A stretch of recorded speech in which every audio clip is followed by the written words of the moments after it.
पाकिस्तान में नसरुल्लाह की मौत पर बवाल मचा हुआ है, ये तो आपने देख लिया।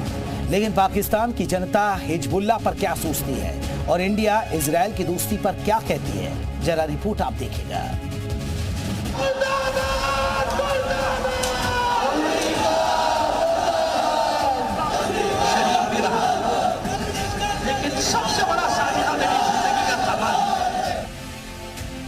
हिजबुल्लाह में पाकिस्तान पर मातम है। पाकिस्तानी मीडिया इजराइल के रवैये पर सवाल उठा रही है, लेकिन साथ ही इस्लामिक देशों पर कोई एक्शन नहीं लेने पर नाराज है। ओआईसी किसी काम की नहीं। ओआईसी मिलके सिर्फ बैठ सकते हैं। ओआईसी में मुस्लिम कंट्रीज एक दूसरे को सपोर्ट नहीं करती हैं। आज तक इस ओआईसी ने कोई अच्छा काम किया है तो बता दें। मैं यही तो आपको बताने चाह रहा हूँ कि देखें, अगर पूरी दुनिया में इसराइल एक साइड पे या पूरी दुनिया की सपोर्ट के साथ, जिस तरह सुपर पावर, इस तरह अगर हमारी कंट्री जिसमें मतलब 57 कंट्रीज आती हैं, अगर वही इस्लामिक कंट्रीज अगर मिल के बैठ जाएं तो इज दैट पॉसिबल? ये है, बल्कि ये पॉसिबल है कि इसराइल को कंट्रोल किया जा सकता है। लेकिन शिया सुन्नी का भी फसाद शुरू हो जाता है ना।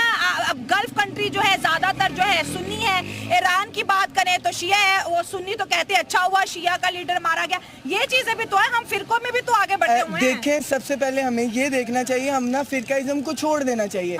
तो हमारी अगर 57 कंट्रीज जो सिर्फ नाम की इस्लामिक कंट्रीज हैं, अगर वो मिल के इसको अपोज करें, इसके खिलाफ खड़े हों, तो क्या है, ये जीत नहीं सकते। मामला शिया सुन्नी का भी है। मिडिल ईस्ट में जहां एक तरफ सऊदी अरब, यूएई जैसे देश जो कि सुन्नी बहुल देश है, तो वहीं दूसरी तरफ लेबनान, इजराइल जो शिया बहुल है। यही कारण है कि सऊदी अरब अक्सर हमास और हिजबुल्लाह पर हुए हमले में तुरंत प्रतिक्रिया देने से बचता है, जिस पर पाकिस्तानी आवाम काफी नाराज है। इसराइल का खौफ है, कौन बोलता है? अभी सऊदी अरब तो खुद इसराइल को एक्सेप्ट करने की बात करे, जिसकी वजह से ईरान भी अक्सर उससे नाराज रहता है। सऊदी अरब तो आपको पता है अमेरिका के कहने पर ही चलता है, और अमेरिका और इसराइल एक है। उस तरफ से एशिया की सबसे बड़ी पावर इंडिया की बात करें, वो इसराइल के साथ खड़ा है। तो ये जो देखी जाए तो ये पहले जो है हमास के लीडर मारे गए, फिर इब्राहिम रईसी मारे गए, अब हिजबुल्लाह मारे गए। ऐसा लग रहा है इसराइल किसी को भी नहीं छोड़ेगा। देखें, इसराइल तो तब तक नहीं छोड़ेगा। देखिए, सबसे पहले तो मैं आपको ये कहना चाहूंगा, जिस तरह आपने मुझे बोला कि सऊदी अरेबिया इसराइल को एक्सेप्ट कर चुका है। देखिए, एक्सेप्ट करना is a separate thing. Pakistan ने अभी तक एक्सेप्ट नहीं किया, लेकिन सऊदी अरब जो कि तमाम मुस्लिम कंट्री की एक इबादतगाह मानी जाती है, क्योंकि उधर मक्का है, मदीना है, बिल्कुल लीडर है। अगर वो थोड़ी देर सिर्फ अमेरिका, चले वो मान भी लेते हैं, वो अमेरिका की बात मानते हैं, उसको सपोर्ट करते हैं, अमेरिका उनको सपोर्ट करता है। भाई, सऊदीया वालों से मेरा यही कहना है कि आप एटलीस्ट बीइंग अ हेड, मैं तो उनको हेड ही मानता हूँ, बीइंग हेड, अगर आप थोड़ी सी भी अपनी ऑपोजिशन दिखाएं इसराइल के खिलाफ, तो क्या इसराइल थोड़ा सा भी दबेगा नहीं? इजराइल के खिलाफ इस्लामिक देशों की एकजुटता की तो बात हो रही है, लेकिन पाकिस्तान इस बात पर भी डरा हुआ है कि लेबनान जैसा अटैक कहीं उस पर ना हो जाए, उसके देश में भी कहीं पेजर, वॉकी टॉकी और फोन फटने ना लग जाए।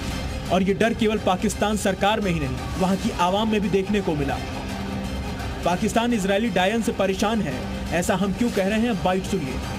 इसराइल जो है ना, वो हमारे लिए एक डायन बन गई है, डायन जो बच्चों का खून चूसती है। अच्छा। और हम लोग मासूम बच्चे की तरह हम लोग छुप के बैठे हुए हैं। हाँ। हमारे साथ मामलात ये हो रहे हैं। आप लोगों ने कभी खरगोश को देखा है? हाँ। खरगोश पे जब बिल्ली अटैक करती है ना, तो खरगोश ना अपनी आंखों को बंद कर लेता है, उसको लगता है कि हाँ यार मैं बच जाऊंगा। हाँ। बट वो जो बिल्ली है ना, वो उसको पकड़ लेती है पीछे से आगे। दरअसल हम लोग जो है ना, वो बच्चा बन के बैठे हुए हैं। हम लोग एटमी पावर हैं, हमारे पास सारा कुछ है, लेकिन बावजूद उसके हमारी जो जबान है ये कटी हुई है। हम लोग बोल नहीं सक रहे हैं, हम लोग इतना कर ही नहीं पा रहे हैं कि हम लोग बोल सकें। अब लेबनान के अटैक के बाद कह रहे हैं ओआईसी की मीटिंग बुलाएंगे, 57 कंट्रीज बैठेंगे। अब सबको डर पड़ गया है कि इसराइल हमारे कंट्री तक ना आ पहुंचे। कह रहे गल्फ भी लपेट में आ जाएगा वॉर के। मेरी बात आप लोगों ने शायद देखे ना, शुरू के अंदर मैंने एक बात बोली थी कि ये एक डायन बन गई है, सबको लपेटेगी, सबको लपेटेगी। हालांकि पाकिस्तान के लिए डर केवल इतना ही भर नहीं है, बल्कि उसे इस बात का भी डर है कि भारत और इजराइल की दोस्ती से उसे नुकसान न हो जाए। वहीं यूनाइटेड स्टेट में नेतन्याहू ने भारत की तारीफ की, जिस पर पाकिस्तानी आवाम में जल भुन गई है। 57 कंट्रीज हैं इस्लामिक, लेकिन उससे कुछ भी नहीं हो रहा, कुछ भी नहीं वो कर पा रहे। हम अगर अपने आप को स्किप कर देते, निकाल दे, क्योंकि हमारे पास तो उस तरह की ना इकोनॉमी है, ना उस तरह के वेपन्स हैं, बस हमें ये है कि यार हमारे पास एटॉमिक बॉम्ब है, हम एटमी ताकत है, तो मैं बोलूँगी कि जो एटमी ताकत है ये मुझे नहीं लगता हमारे किसी काम की है, क्योंकि कभी ना इन्होंने चलाई है, ना कभी इन्होंने लोगों को दिखाया है, तो क्या फायदा ऐसे एटॉमिक चीज का। लेकिन अपना तो हम बचे हुए हैं ना, मतलब फायदा है भाई, फायदा है। हमें कोई कुछ कहेगा भी क्यों। इंडिया इस खबर पे बहुत ज्यादा रिएक्ट कर रहे हैं, बहुत से यूट्यूबर्स मैं देख रही हूँ खुश हो रहे हैं, अच्छा हुआ हिजबुल्लाह का कमांडर मारा गया, हिजबुल्लाह का चीफ मारा गया। जो इसराइली हैं वो इंडियंस के बेस्ट फ्रेंड हैं, ठीक है, जब उनका दोस्त कुछ ऐसा करेगा तो ऑब्वियसली इंडियंस को खुशी होगी। और नेतन्याहू ने तो यूनाइटेड नेशन में उनको ब्लेसिंग बोला है। देखो तो इससे बड़ी बात क्या है, क्योंकि वो अपने दोस्त को दोस्त सपोर्ट करते हैं। हिजबुल्लाह पर पाकिस्तान की जनता में आक्रोश तो है और उनकी मांग है कि कम से कम ओआईसी के देश मिलकर न्यू वर्ल्ड ऑर्डर में इजराइल का बायकॉट करें ताकि इजराइल को सबक सिखाया जा सके। ब्यूरो रिपोर्ट, जी मीडिया।